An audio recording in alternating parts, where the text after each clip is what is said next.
Bismillah, cek. Bismillah, alhamdulillah. Bismillah. As-sautu wadih. Suara jelas? Bismillah, alhamdulillah.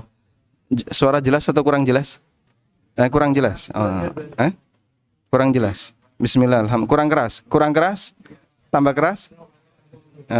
Berarti ganti mikrofon ya. Masya Allah.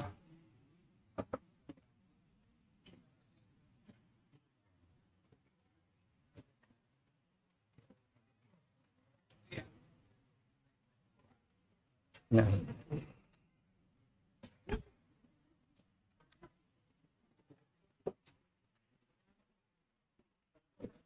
Bismillah.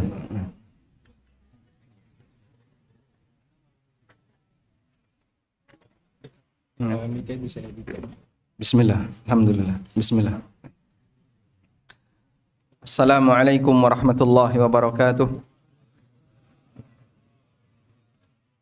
Alhamdulillahi rabbil alamin. Wassalatu wassalamu ala ashrafil mursalin. Nabiyyina wa maulana Muhammadin wa ala alihi wa sahbihi ajma'in. Wa ashhadu an la ilaha illallah wahdahu la syarika lah. Wa ashhadu anna Muhammadan abduhu wa rasuluh. Sallallahu alaihi wa ala alihi wa sahbihi wa man tabi'ahum bi ihsan ila yaumiddin.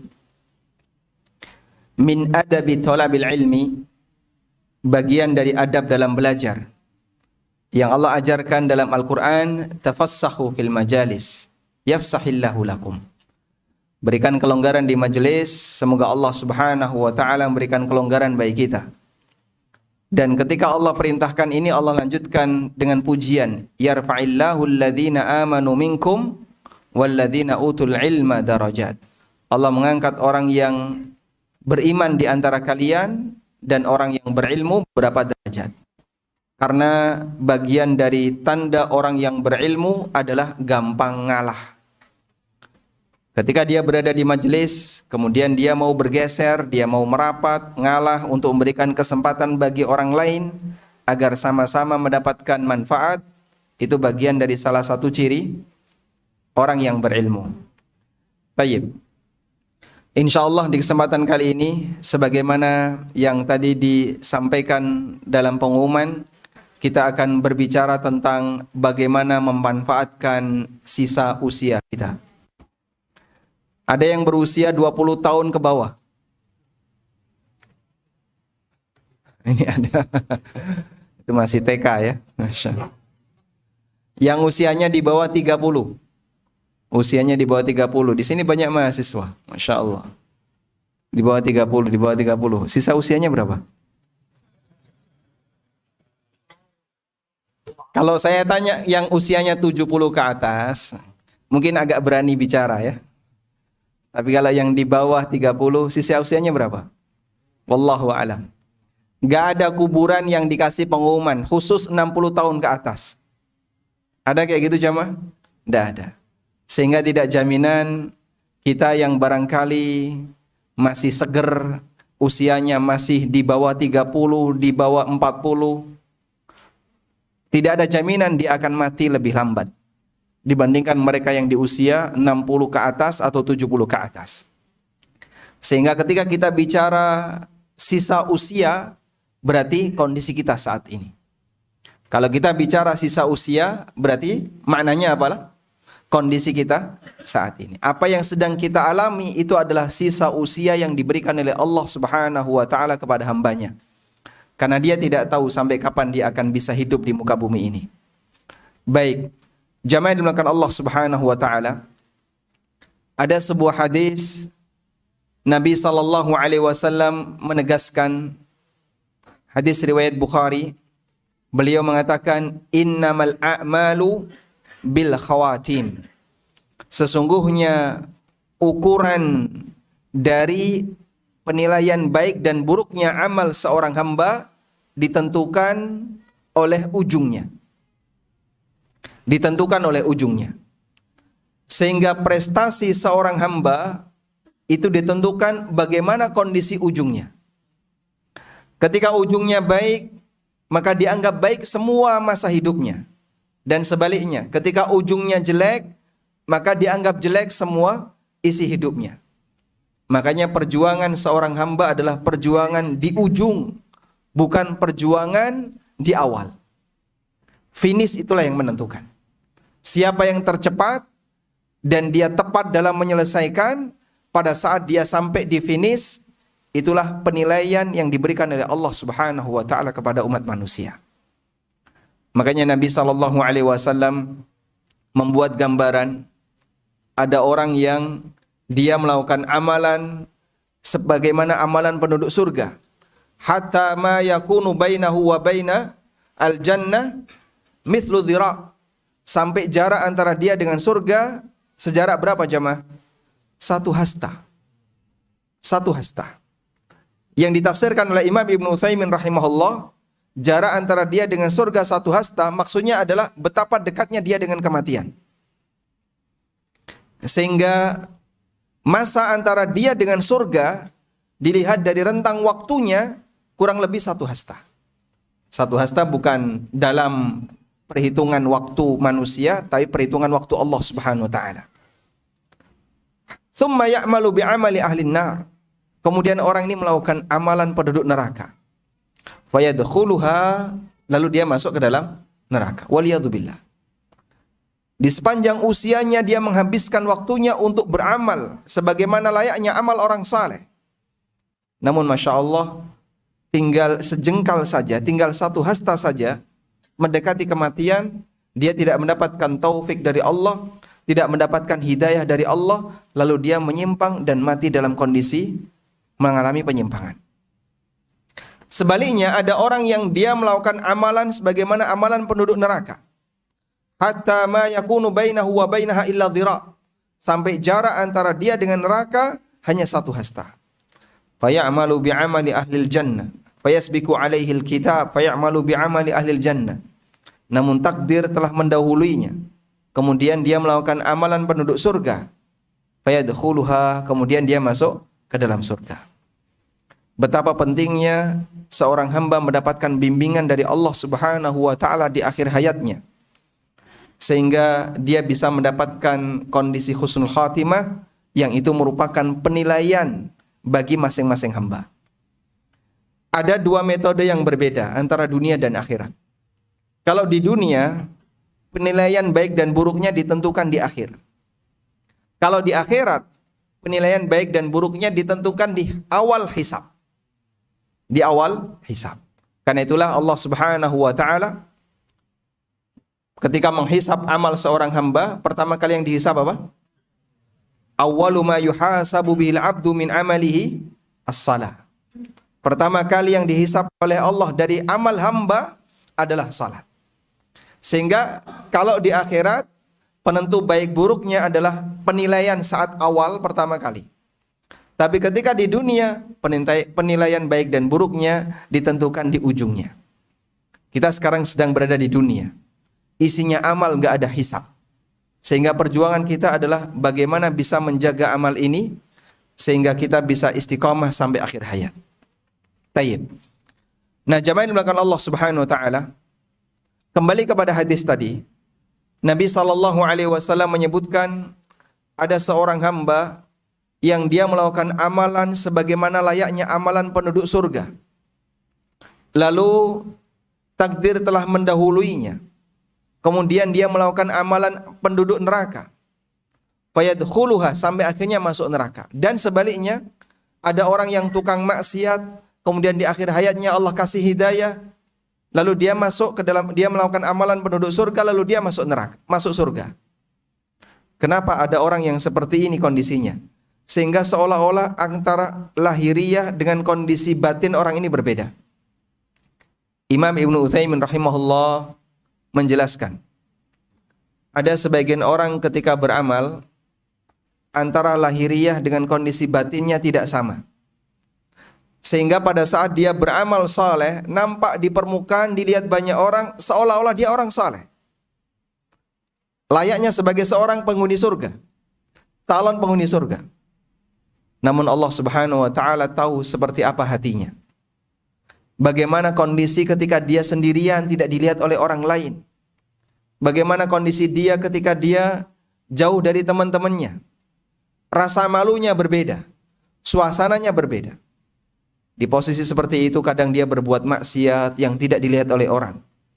Di posisi seperti itu kadang batinnya bermaksiat yang tidak diketahui oleh orang lain.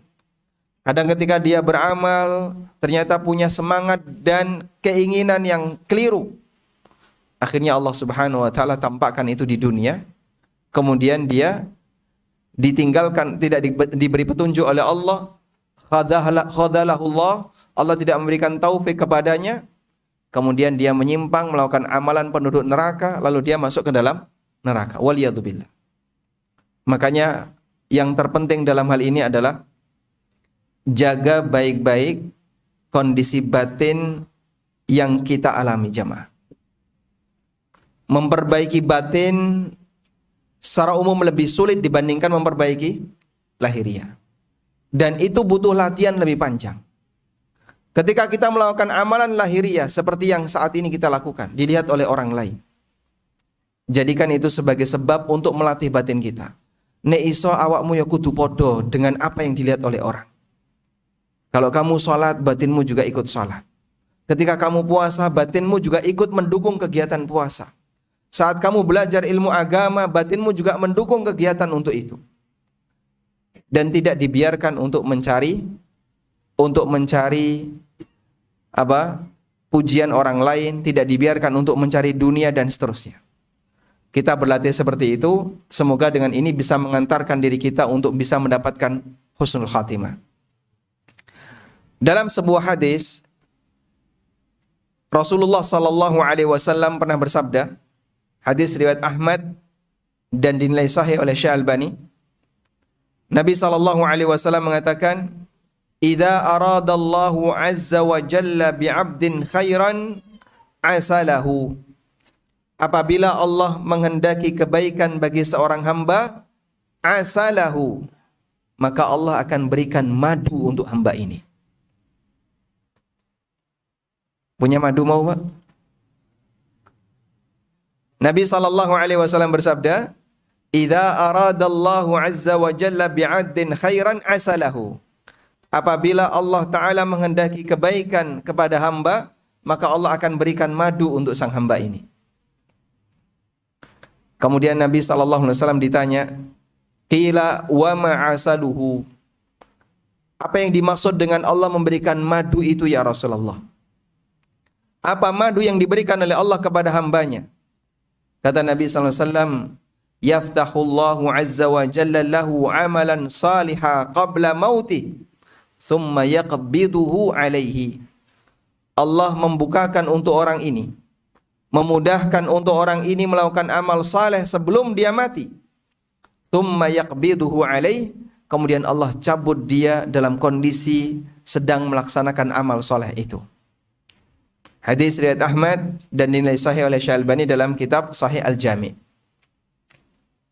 Sehingga seorang hamba yang mendapatkan petunjuk dari Allah, dikasih semangat oleh Allah untuk selalu mendekat kepada hidayah, mendekat kepada kebenaran, melakukan amal saleh di akhir hayatnya, itu adalah anugerah yang diberikan oleh Allah yang disebut oleh Nabi dengan apa? Asalullah, madu yang diberikan oleh Allah untuk sang hamba. Ada salah satu cerita bahwa Syekh Albani rahimahullahu ta'ala kalau mendoakan muridnya, beliau terkadang mengucapkan asalakallah, semoga Allah ngasih madu ke anda. Nanti sampai di rumah sampaikan ke istrinya ya, asalakillah, semoga ibu dikasih madu.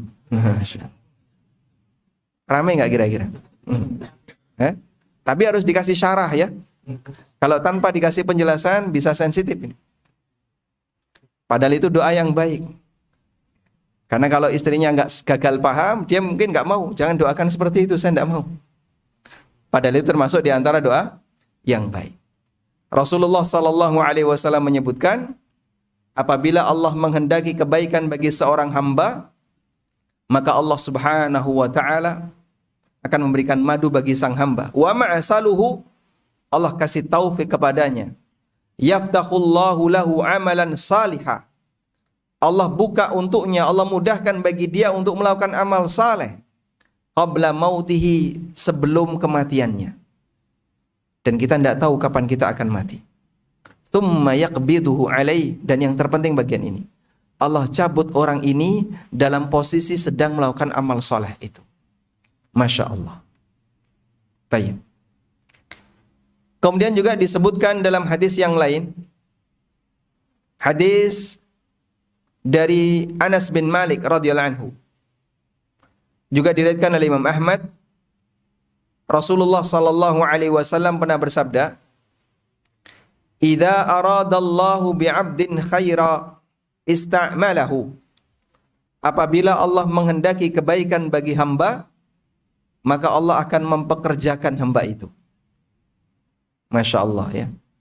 Antum kalau kemudian lulus kuliah, terutama yang mahasiswa ya, cita-citanya ingin kerja di mana?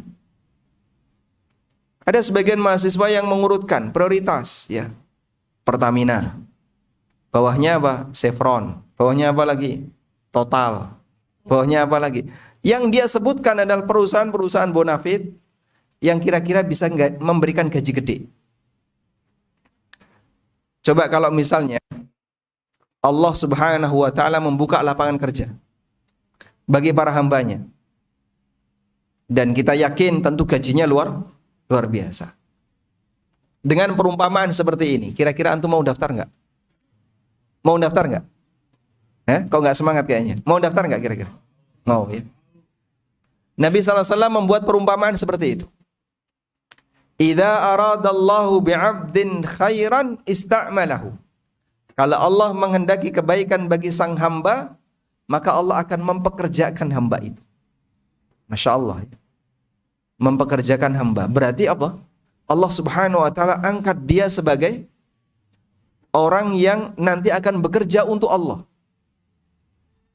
Mungkin di dunia dakwah, mungkin di dunia, apalagi misalnya dalam dunia pendidikan Islam, dalam kegiatan sosial, yang dengan keberadaan orang ini, Islam itu bisa diterima oleh masyarakat. Dengan keberadaan orang ini, ajaran syariat menjadi dipahami oleh masyarakat. Allah pekerjakan orang ini. Lalu para sahabat bertanya, wa kaifa yasta'miluhu? Terus bagaimana Allah Subhanahu wa taala mempekerjakan hambanya itu ya Rasulullah? Qala, jawab Nabi sallallahu alaihi wasallam, yuwaffiquhu li'amalin salih qabla mautihi. Allah kasih taufik kepadanya untuk melakukan amal saleh sebelum dia meninggal dunia.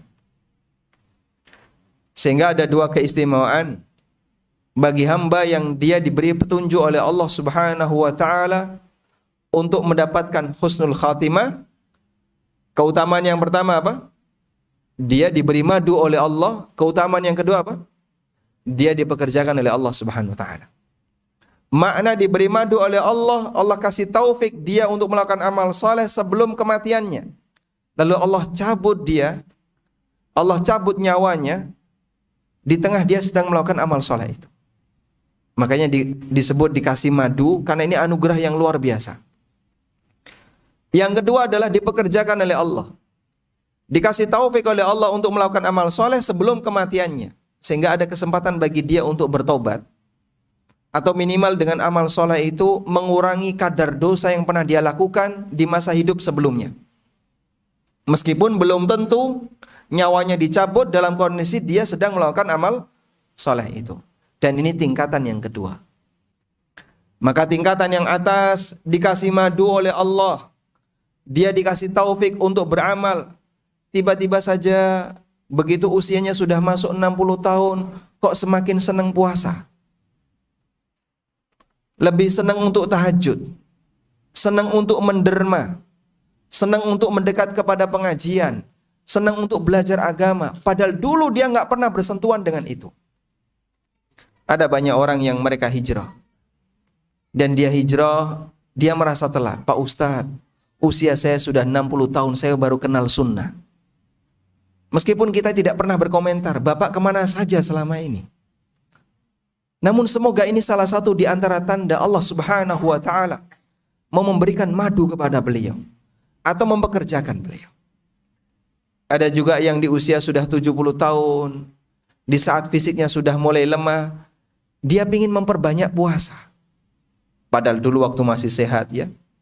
Kadang ketika kita masih sehat, kita mau puasa itu pertimbangannya apa? Saya masih banyak kesibukan. Saya masih punya banyak pekerjaan. Akhirnya puasanya ditunda. Dengan alasan takut puasanya ini ganggu kesibukannya. Di saat sudah usia 60, 70 ke atas, dia merasa sudah gak banyak pekerjaan. Tapi fisiknya mulai lemah. Tiba-tiba muncul keinginan dia untuk rajin berpuasa. Ini bisa jadi salah satu di antara tanda Allah Azza wa Jalla memberikan madu kepada orang seperti ini. Tayyib. Kemudian Pak Ustadz, lalu apa langkah yang bisa kita lakukan untuk bisa mendapatkan madu itu? Apa yang bisa kita lakukan agar kita bisa dipekerjakan oleh Allah Subhanahu wa taala? Diberi taufik oleh Allah Subhanahu wa taala. Jamaah di belakang Allah Subhanahu wa taala, ada keterangan yang disampaikan oleh Ibnu Qayyim rahimahullahu taala. Beliau pernah mengatakan, "Wa'lam innat taufiqa biyadillah." Sadarilah bahwasanya taufik itu murni ada di tangan Allah. La biyadil makhluk, dan tidak di tangan makhluk. Sehingga diri kita tidak bisa memberikan petunjuk bagi diri kita sendiri. Anda bisa ngasih petunjuk untuk kita sendiri? Tidak bisa ya. Saya tidak bisa memberikan petunjuk untuk saya sendiri. Anda juga tidak bisa memberikan petunjuk untuk Anda sendiri. Apalagi untuk orang lain. Andaikan hidayah berupa taufik itu bisa dibeli, dan orang tahu ini adalah sesuatu yang sangat bernilai, tentu orang akan berebut untuk membelinya. Namun yang namanya taufik itu ada di tangan Allah Subhanahu wa taala. Wa'lam anna taufiqa biyadillah la biyadil makhluk. Sadarilah bahwasanya taufik itu ada di tangan Allah, bukan di tangan makhluk. Famiftahuhu, maka kunci untuk bisa mendapatkan taufik itu adalah sidqul luju' wal iftiqar ila Allah azza wa jalla. Menghadirkan perasaan merasa butuh kepada Allah, betul-betul jujur dalam bersandar kepada Allah, al-iftikar merasa butuh kepada Allah Subhanahu wa taala, sehingga dia selalu diiringi harapan untuk bisa mendapatkan bimbingan dari Allah Subhanahu wa taala. Bahasa lainnya, orang yang sadar kalau taufik itu ada di tangan Allah, dia itu enggak pede dengan dirinya sendiri. Sehingga dia selalu berusaha untuk apa? Memohon kepada Allah bimbingan, dia selalu berusaha untuk meminta kepada Allah Subhanahu wa taala taufik dan hidayah.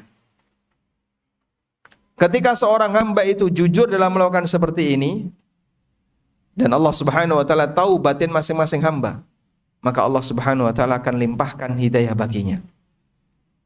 Harapan itulah yang dibangun oleh para ulama sejak masa silam, dan juga yang dicontohkan oleh Nabi sallallahu alaihi wasallam. Di antara doa yang tidak pernah beliau tinggalkan apa? Yang sering beliau ucapkan, ya muqallibal qulub, tsabbit qalbi ala dinik. Wahai zat yang mengatur hati manusia, tetapkan hatiku di atas agama.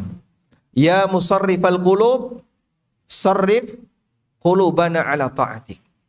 Wahai zat yang mengatur hati para hamba, sarrif qulubana, atur hati kami ala ta'atik, di atas ketaatanmu. Disebut oleh Nabi SAW di atas ketaatanmu, agar hati ini kalaupun berubah ke kanan dan ke kiri, tetap berada di atas ketaatan Allah Subhanahu wa taala. Makanya disebut oleh Nabi SAW, ala dinik ala ta'atik. Kendalikan hatiku untuk selalu berbolak-balik di atas agamamu. Karena kalau hati ini tidak bisa berhenti, dia akan selalu mengalami perubahan. Makanya para ulama menyebut, disebut sebagai al-qalbu litaqallubihi. Disebut sebagai al-qalbu, hati dalam bahasa Arab apa? Al-qalbu litaqallubihi, karena dia itu gampang berubah. Sehingga ketika dia gampang berubah, ini perlu pengendali. Seorang hamba yang sadar akan kelemahan dirinya, saya tidak bisa mengendalikan sesuatu yang gampang berubah ini, maka dia pasrahkan kepada Allah Subhanahu wa taala. Dan kalau kita sudah pasrahkan kepada Allah, dan Allah tahu seberapa jauh seriusnya orang ini dalam bertawakal kepada Allah, maka Allah Subhanahu wa taala akan memberikan kecukupan baginya. Wa may yatawakkal 'ala Allah fa huwa hasbuh. Barang siapa yang bertawakal kepada Allah, maka Allah akan berikan kecukupan baginya.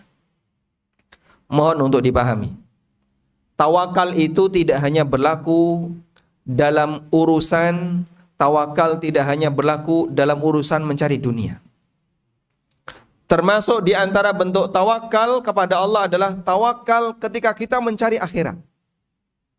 Bahkan seharusnya kita lebih bertawakal ketika mencari akhirat melebihi tawakal ketika kita mencari dunia. Anda mencari dunia dengan mencari akhirat, kira-kira mana Pak yang lebih terukur Pak? Yang lebih terukur yang mana? Dunia ya. Kalau Bapak misalnya mau mencari keuntungan, saya kulak barang dengan harga sekian. Kemudian nanti akan saya jual dengan harga sekian. Orang bisa mengukur, modal saya sekian, biaya operasional sekian, nanti akan saya jual sekian, kurang lebih saya akan untung sekian.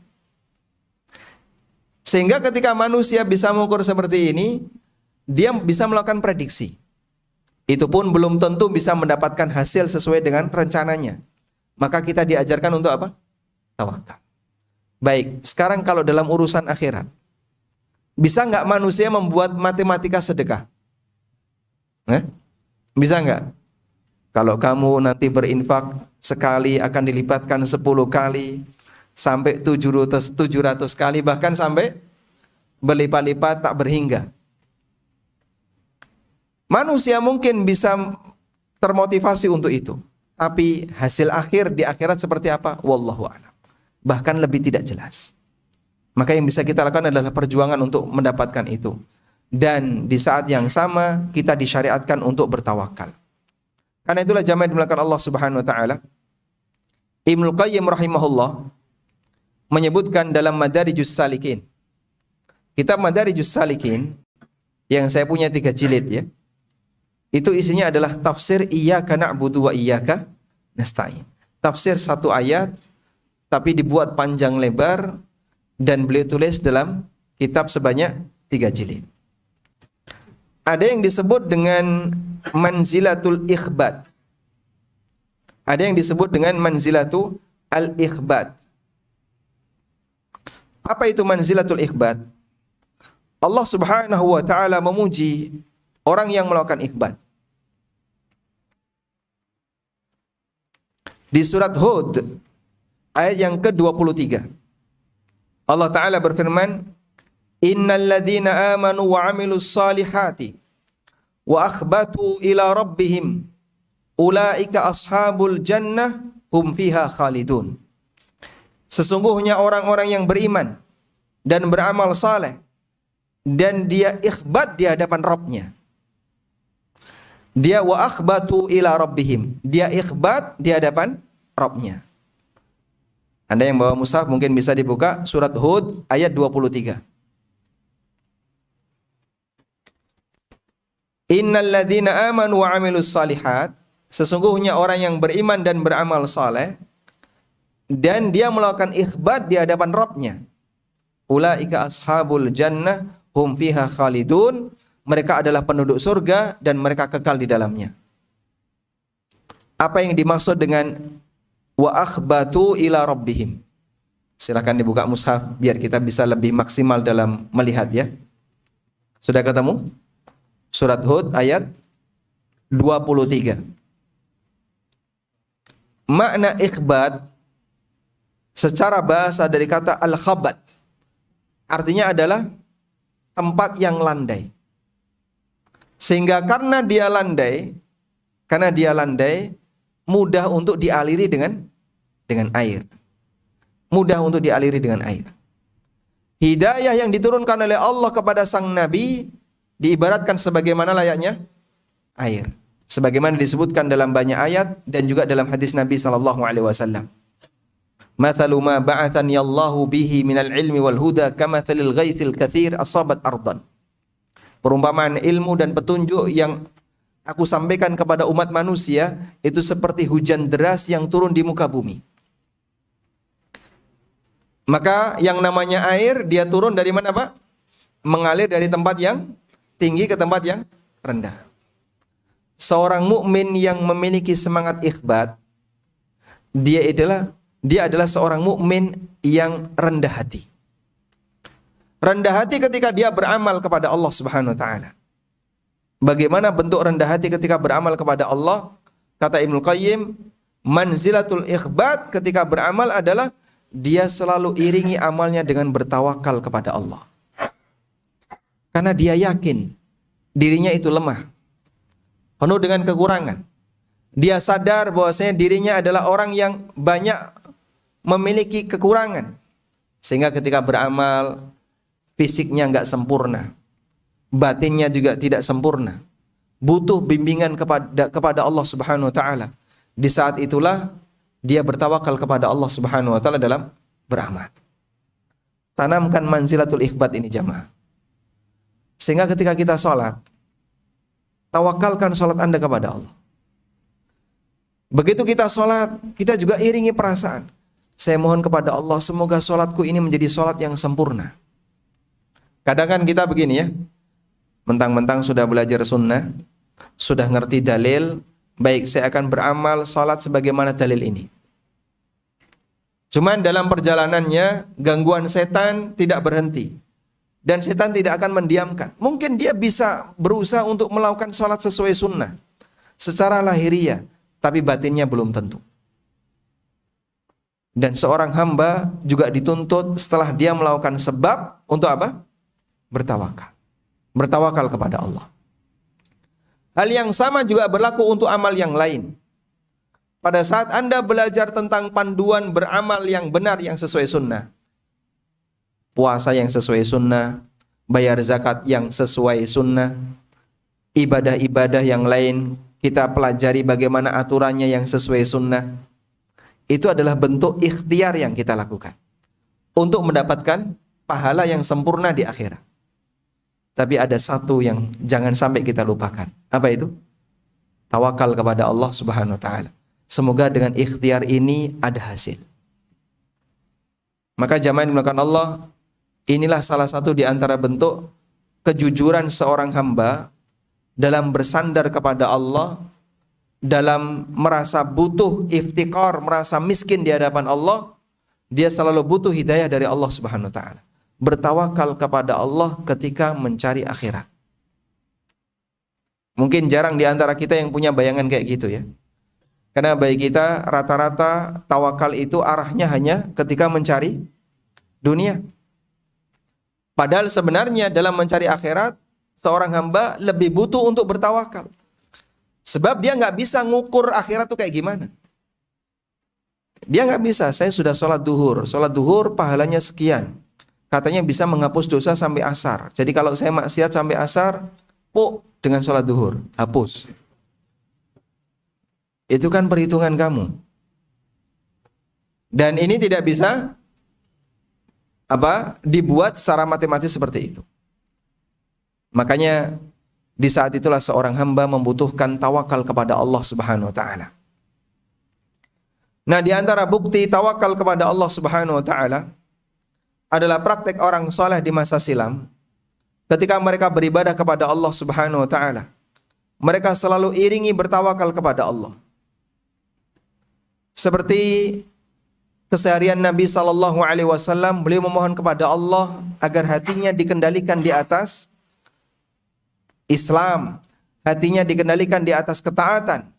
Itu salah satu di antara bukti tawakal beliau kepada Allah Subhanahu wa taala. Demikian pula yang dilakukan oleh Imam Ahmad bin Hanbal rahimahullah.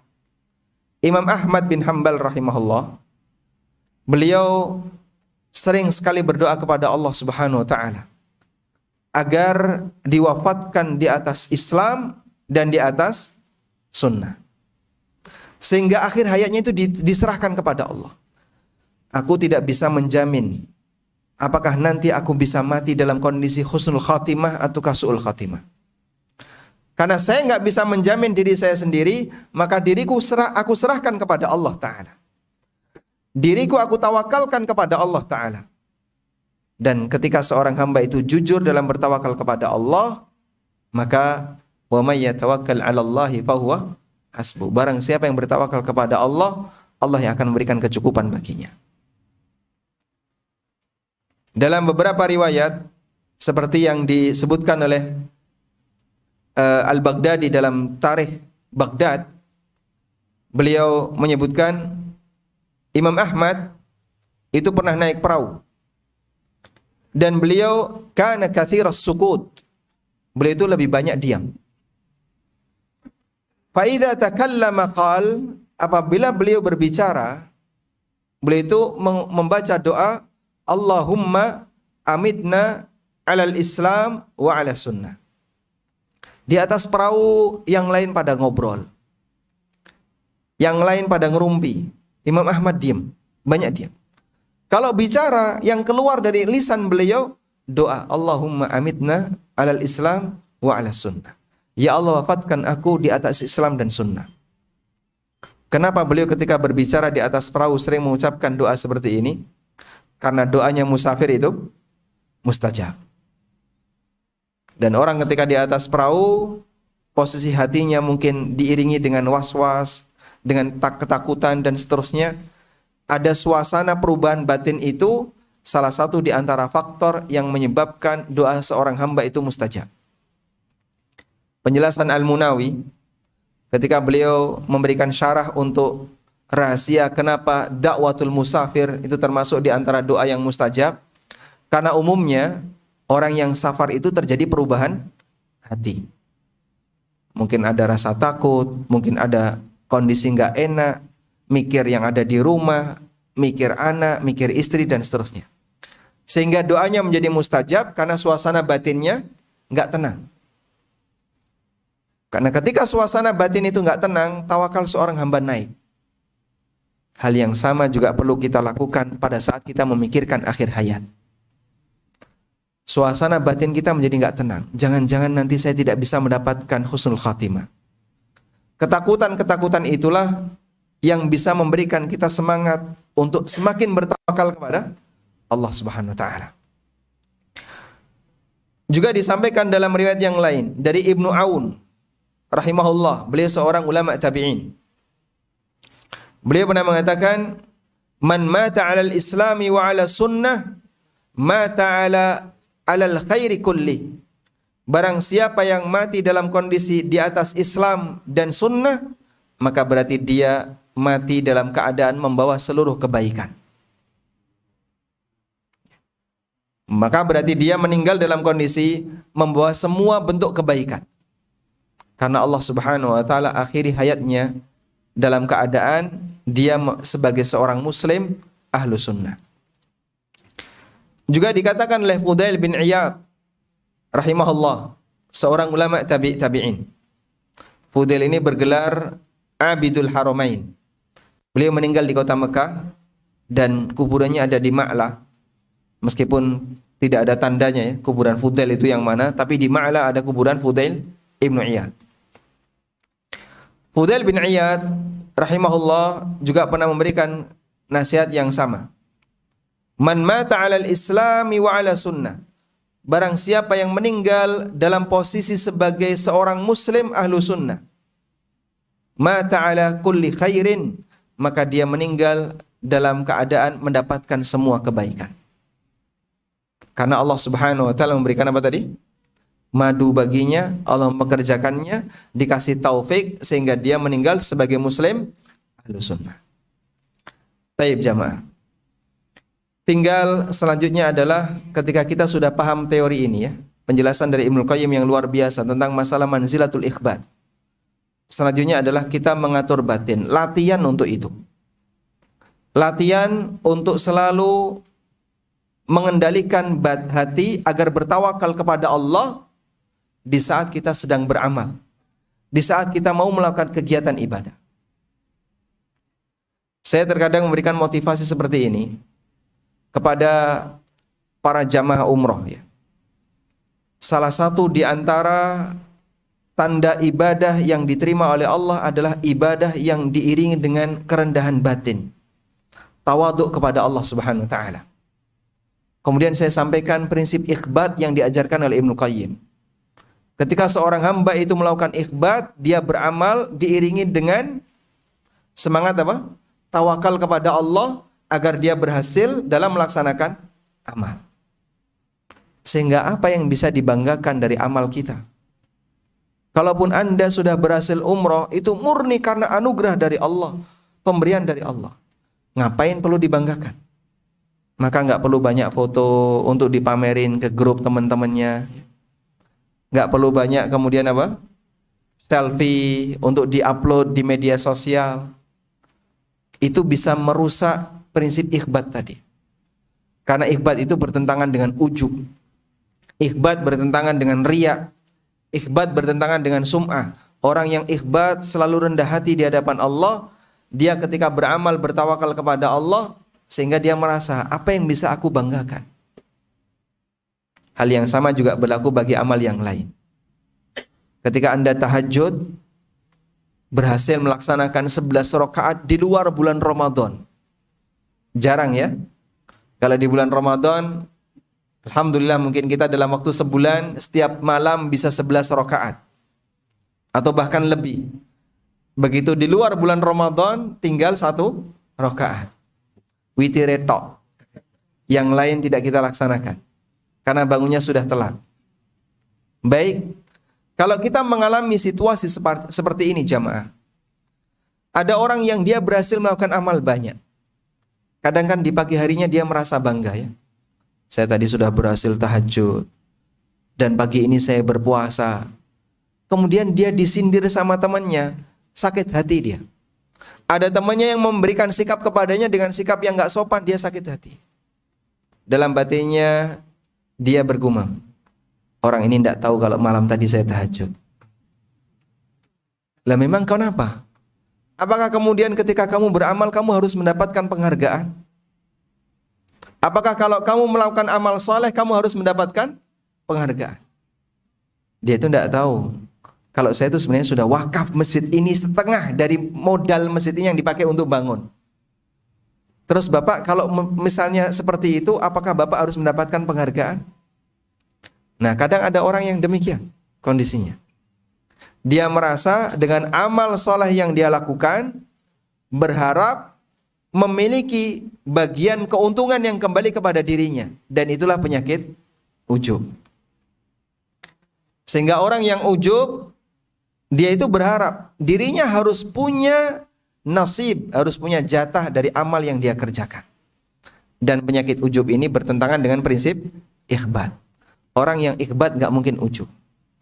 Karena dia sadar apa yang dia lakukan itu murni anugerah dari Allah, pemberian dari Allah, bukan atas dasar perjuangan dirinya, kemampuan dirinya, dan seterusnya.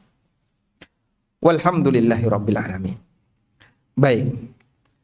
Sebenarnya materinya sudah habis jamaah. Karena nasihat yang seperti ini lebih bersifat motivasi ya.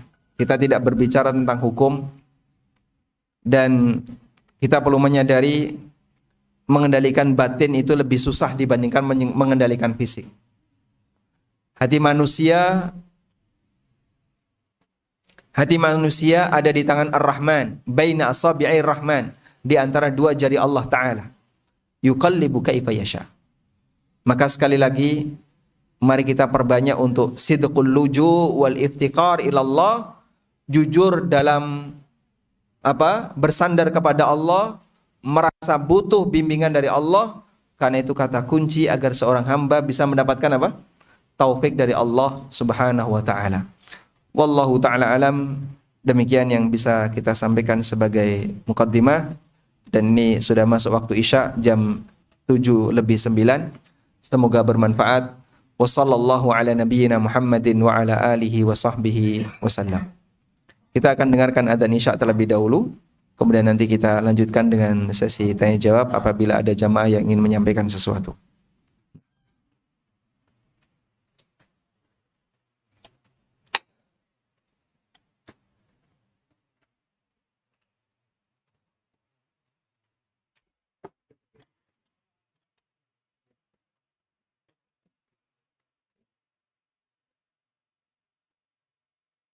Allahu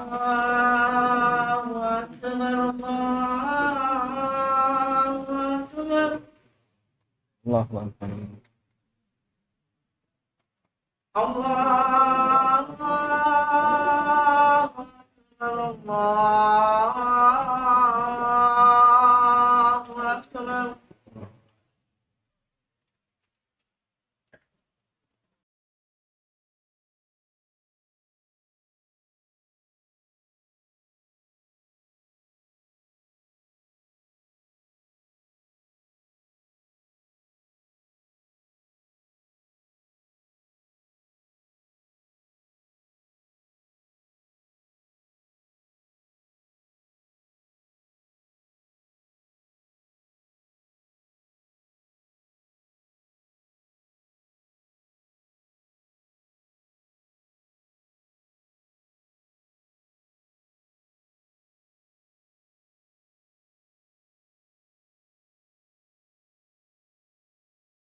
Allahumma salli ala Muhammad.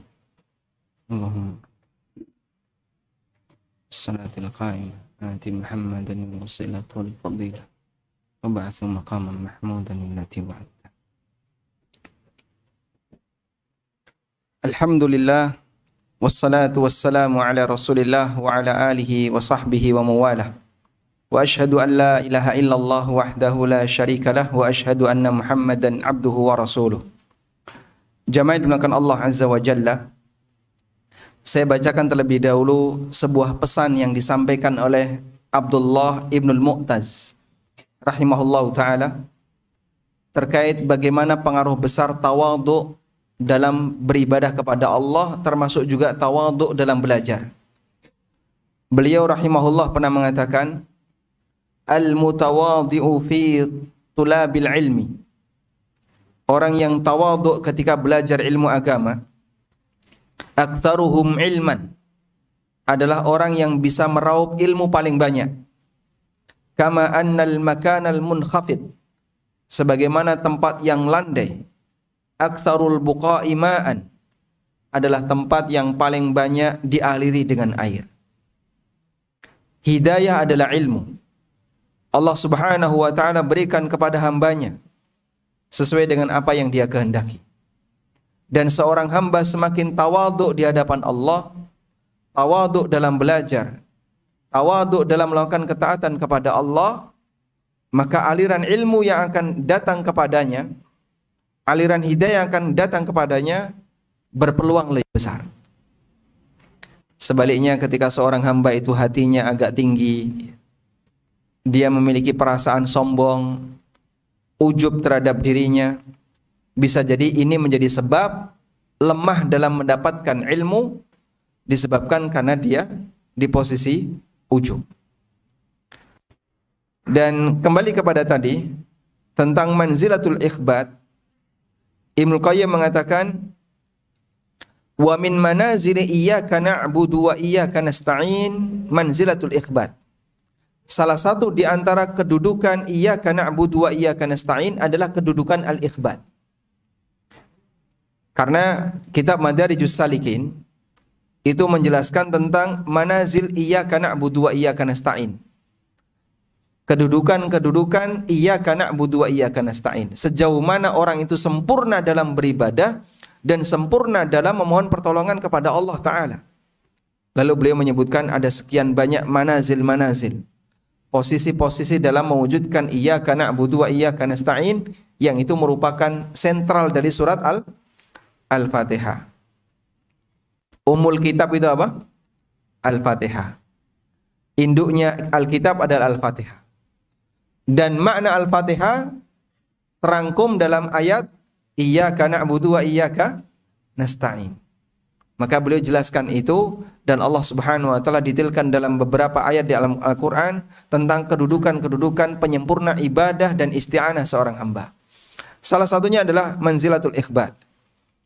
Lalu beliau sebutkan beberapa ayat yang memuji orang yang memiliki sifat al-ikhbat. Seperti firman Allah Ta'ala, wa basyiril mukhbitin. Berikanlah kabar gembira bagi orang-orang yang melakukan ikhbat. Allah juga berfirman, innal ladzina amanu wa amilus salihati wa akhbatu ila rabbihim ulaika ashabul jannah hum fiha khalidun. Sesungguhnya orang-orang yang beriman dan beramal saleh dan dia melakukan ikhbat kepada Rabb-nya, mereka adalah penduduk surga dan mereka kekal di dalamnya. Lalu Ibnu Qayyim menjelaskan makna al-khabat. Al-ikhbat berasal dari kata al-khabat. Fi asli lughah, secara bahasa maknanya adalah al-makanul munkhafid, tempat yang landai. Minal ardi, yang ada di permukaan bumi ini. Wa bihi fassara Ibnu Abbas radhiyallahu anhuma wa Qatadah. Dan ini adalah tafsir yang disampaikan oleh Ibnu Abbas dan Qatadah. Wa qala, sehingga Ibnu Abbas dan Qatadah ketika memaknai al-mukhbitin wa basyiril mukhbitin, berikanlah kabar gembira bagi orang-orang yang melakukan ikhbat. Kata mereka, humul mutawadhi'un. Mereka adalah orang yang tawadhu di hadapan Allah. Beribadah diiringi dengan bentuk tawadhu. Berislam dengan penuh tawadhu, mengikuti sunnah dengan penuh tawadhu, belajar agama dengan penuh tawadhu. Sehingga ketika dia tawadhu, punya peluang besar untuk dialiri hidayah bertambah kepadanya. Sebaliknya, bisa jadi ada orang yang mengikuti sunnah tapi hatinya semakin sombong. Dia bergabung dengan komunitas-komunitas kaum muslimin ahlussunnah, ngaji di kanan dan ke kiri, di sana ada kajian selalu dikejar, tapi bisa jadi ada perasaan sombong dalam hatinya. Merasa lebih hebat dibandingkan yang lain, saya lebih berhak dapat surga dibandingkan kamu. Sangat mungkin itu terjadi. Dan ini bukanlah sikap yang tepat. Betul kita disyariatkan untuk bangga dengan hidayah. Tapi tolong ya, Ibnu Qayyim menyebutkan setan setiap kali Allah tetapkan satu perintah, illa kana lahu nazaghan. Setan memiliki dua peluang untuk menyesatkan manusia. Imma ila tafrid wa imma ila al-ifrat. Bisa ke arah tafrid, meremehkan, atau ke arah gulu, berlebihan. Wala ya'ba'u ayyahuma dhafir. Dan setan tak peduli dari arah mana dia berhasil, dia menang. Begitu dia mendapatkan hidayah sunnah, walhamdulillah, tapi kebablasan. Akhirnya gimana? Kadang ada yang sampai mentahdzir orang tuanya. Kadang memutus silaturahmi. Akhlak-akhlak baiknya hilang. Dia tidak mau menyapa sesama muslim, padahal ini dulu temannya satu masjid. Hanya karena masalah perbedaan gambar.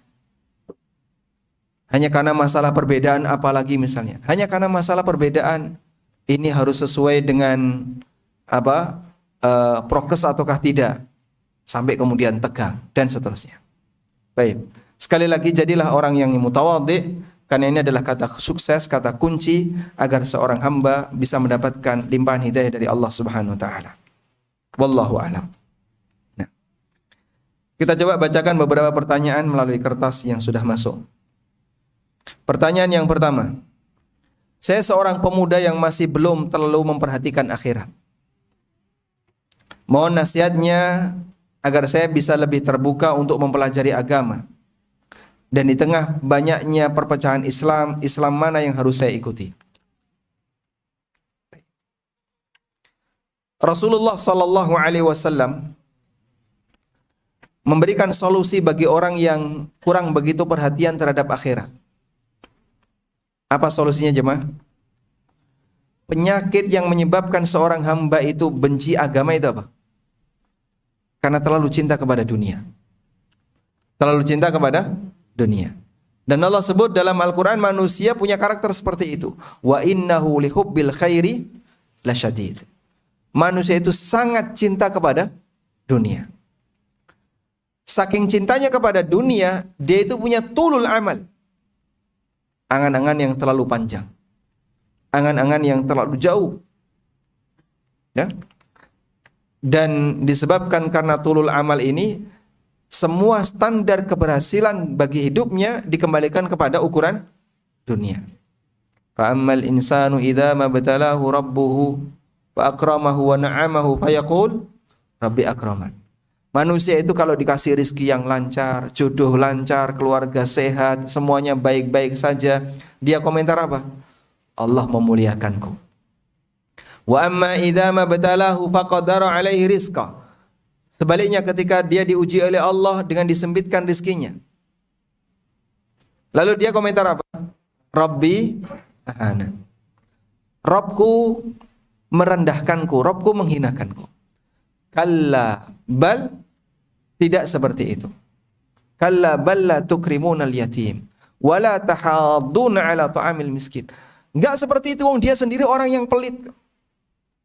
Dia enggak mau ngasih makan anak, dia enggak mau ngasih kasih sayang kepada anak anak yatim, kemudian tidak mau ngasih makan kepada orang miskin dan seterusnya. Wa tuhibbunal mala hubban jamban, dan dia sangat mencintai harta. Sehingga ada korelasi antara tadi terlalu cinta kepada dunia dan menyingkirkan agama. Karena ketika orang terlalu cinta kepada dunia, dia punya tulul amal, standar semuanya kembali kepada kesuksesan dunia. Maka kita perlu tarik. Untuk mengobati situasi seperti ini adalah tolong angan-angannya jangan terlalu jauh. Anda punya harapan silahkan, punya cita-cita silahkan. Tapi jangan terlalu membanggakan cita-cita dunia. Karena semuanya ada batasannya. Dan sadari bahwasanya hidup tidak sekali, akan ada kehidupan yang kedua. Yang kehidupan kedua ini isinya hisab, tidak ada amal. Dan seorang hamba ketika berada dalam kondisi nikmat, maka dia mendapatkan kenikmatan yang abadi, yang tidak bisa dibandingkan dengan dunia seisinya.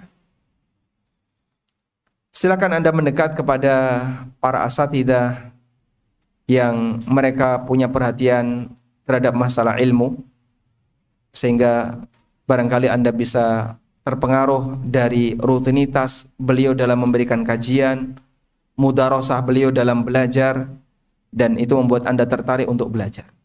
Kadang melihat orang senang belajar, kita jadi ikut rajin belajar. Wallahu a'lam.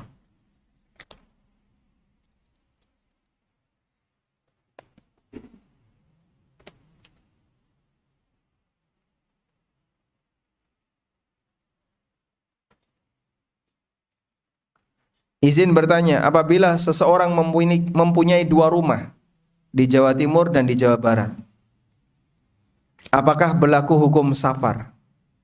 Ada isinya nggak ini? Di Jawa Timur ada isinya, di Jawa Barat juga ada isinya. Berapa lama boleh menjamak dan mengqashar salat ketika safar? Baik. Status seorang hamba terkait masalah mobilitasnya itu ada tiga. Ada mukim, ada musafir, saya urutkan ya. Ada mustautin, ada mukim, ada musafir. Mustautin, mukim, musafir. Apa itu mustautin? Mustautin itu orang yang tinggal menetap dan dia jadi penduduk di situ. Sehingga dia nggak bakalan pindah-pindah kecuali kalau ada kondisi tertentu.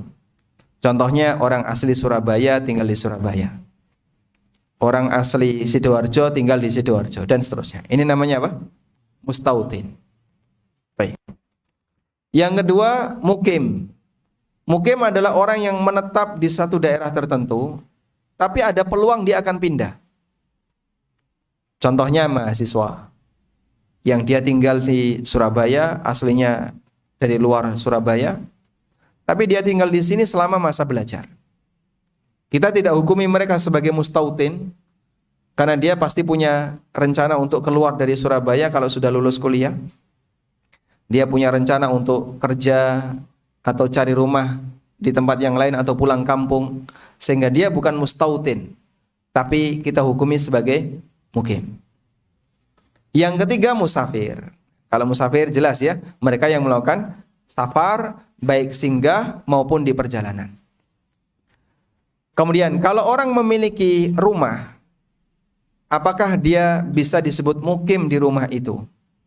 Jawabannya, status mukim seorang hamba memang bisa jadi ada di dua tempat.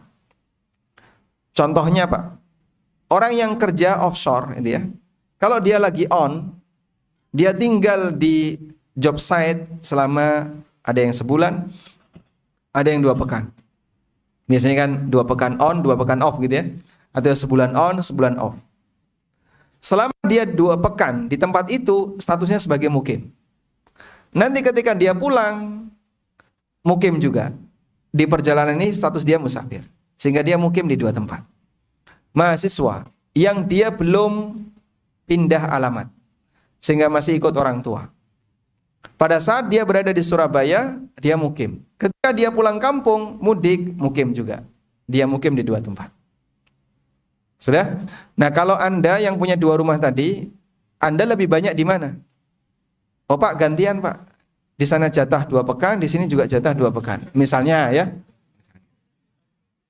Berarti Anda mukim di dua tempat. Tapi kalau Anda lebih banyak di Surabaya, di Jawa Timur, sementara rumah Anda yang ada di Jawa Barat hanya dimiliki tapi tidak ditinggali. Kalaupun Anda ke sana hanya sebatas nengok saja kemudian pulang, mungkin 2-3 hari terus pulang, berarti Anda mukim di Surabaya tapi tidak mukim di Jawa Barat. Karena memiliki belum tentu memanfaatkan. Kadang ada orang memiliki tapi cuma dibiarkan saja. Nih.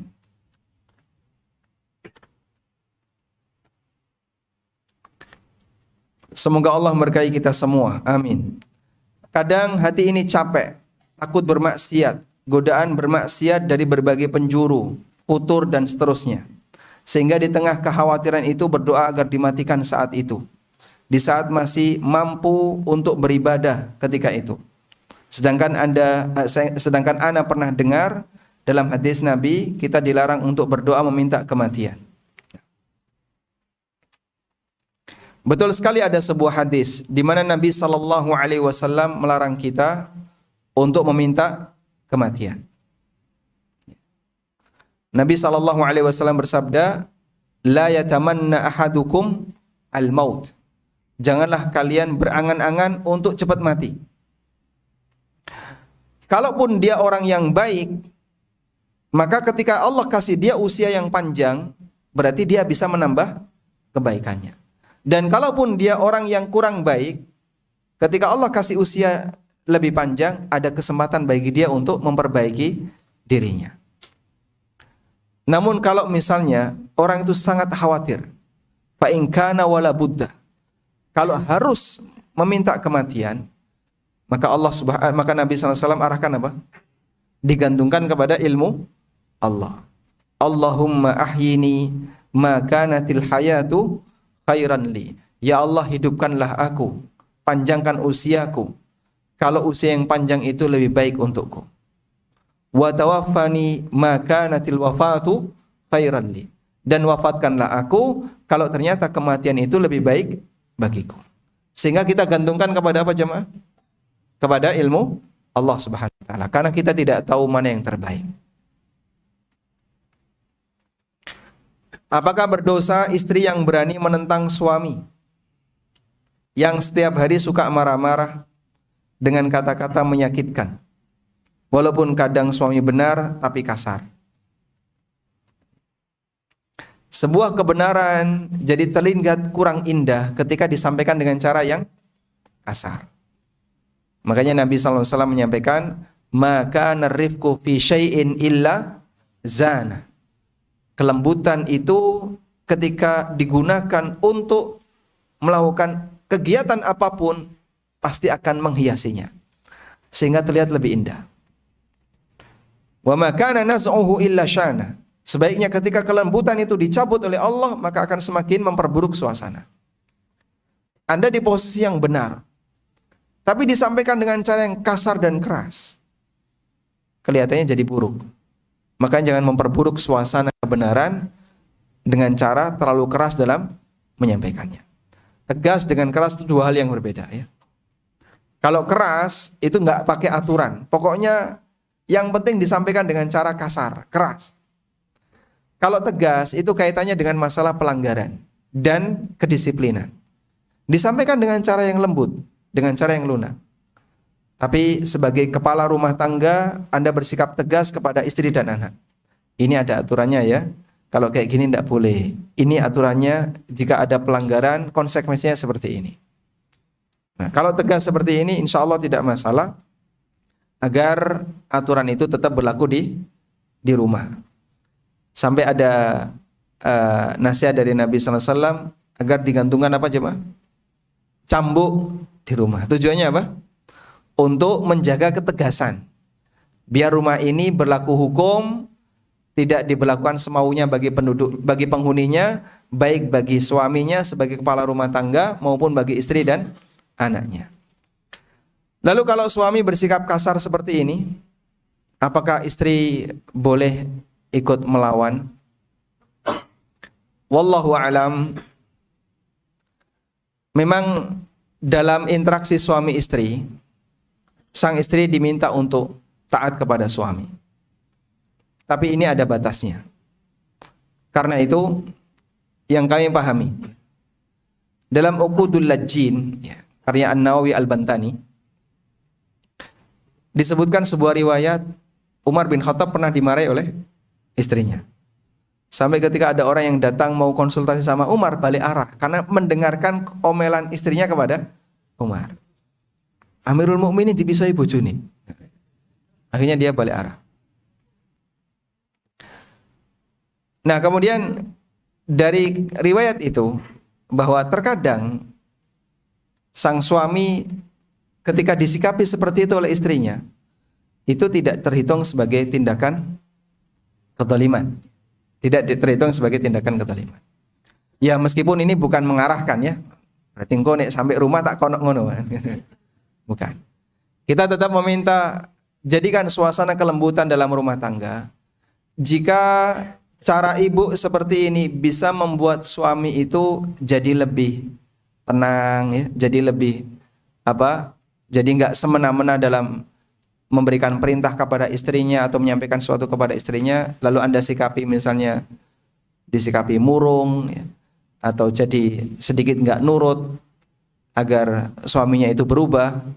Jika memang itu tujuannya untuk edukasi, silahkan. Jika tujuannya untuk edukasi, biar suaminya tahu ya bahwa marah seperti ini juga nggak benar. Wallahu a'lam.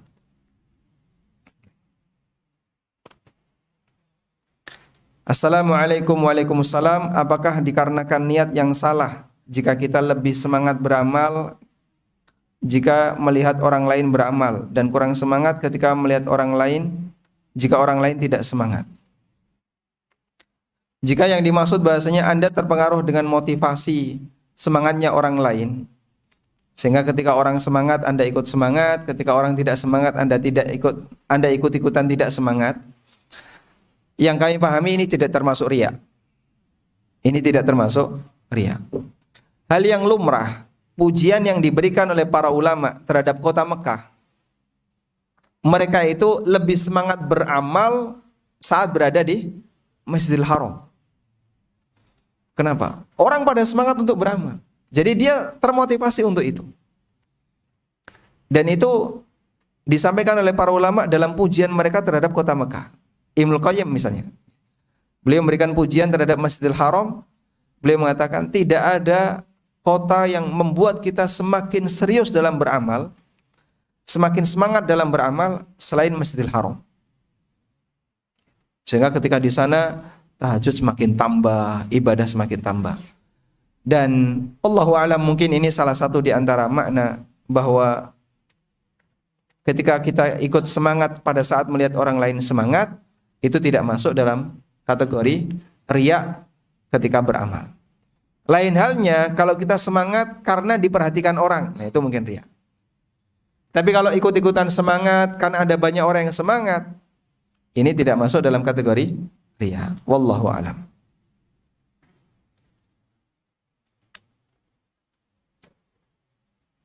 Assalamualaikum. Waalaikumsalam. Saya sudah bercerai dengan istri karena saya memilih Islam. Namun anak ikut mantan istri. Apakah masih boleh menafkahi anak? Berarti istri non-muslim. Anak tetap anak meskipun beda agama. Dan tanggung jawab orang tua adalah memberikan nafkah kepada anak karena status dia sebagai anaknya. Wal waladu minhu wal waladu min kasbihi, dan anak itu bagian dari usaha orang tua. Sehingga kewajiban ini wallahu alam yang saya pahami tidak hilang. Bedakan antara bertahan pada agama asal dengan orang yang murtad. Kalau orang yang murtad dalam Islam itu dianggap sudah tidak ada. Dianggap tidak ada. Karena hukuman bagi orang yang murtad itu apa? Hukumannya apa? Dibunuh. Sehingga karena kita tidak mungkin bisa menerapkan hukum itu, maka kalaupun dia masih hidup dianggap tidak ada. Sehingga kalau anak murtad maka dianggap tidak ada. Tapi kalau dia dari agama asal, lalu Anda yang masuk Islam sementara keluarga Anda masih di agama asal, ini bukan terhitung orang yang murtad. Dan anak tetap anak. Wallahu alam. Apakah dibenarkan ketika kita membaca iyyaka na'budu wa iyyaka nasta'in, kita dianjurkan untuk berhenti agar banyak berdoa di situ? Kami tidak punya dalil tentang ini, sehingga tidak dianjurkan untuk berhenti. Maka tetap dibaca sebagaimana normalnya. Dan dalam tafsir yang disampaikan oleh para ulama, iyyaka na'budu wa iyyaka nasta'in adalah inti dari Al-Fatihah untuk memberikan motivasi bagi kita bahwa tujuan Allah ciptakan kita adalah beribadah, dan kita tidak mungkin bisa mewujudkannya kecuali dengan pertolongan dari Allah Subhanahu wa taala. Wallahu ta'ala alam, wa sallallahu ala nabiyyina Muhammadin wa ala alihi wa sahbihi wa sallam, wa akhiru da'wana anil hamdulillahi rabbil alamin. Subhanakallahumma wa bihamdika asyhadu an la ilaha illa anta astaghfiruka wa atubu ilaik. Wassalamu alaikum warahmatullahi wabarakatuh.